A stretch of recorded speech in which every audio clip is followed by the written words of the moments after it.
खैरपुर में खबर शेयर कंदासी। खैरपुर में सेंट्रल जेल बैसाम बीजे किरियल 11,000 वोल्टेज की तार मां करंट लगण सबब लोगन सां भरियल ट्रैक्टर ट्राली में सवार कंद कोट जा रवासी 4 पूरी जख्मी थी पिया, जिनके सिविल अस्पताल मुंतकिल किया वियो आहे।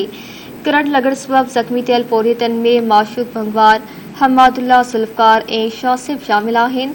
खजिन जे पाक ते कम कंदड़ पोरियत लोकन सां भरियल ट्रैक्टर ट्राली काही वञी रहिया हुआ त ज़मीन ते किरियल 11,000 वोल्ट जी तार मां करंट लगण सबब ज़ख्मी थी पिया।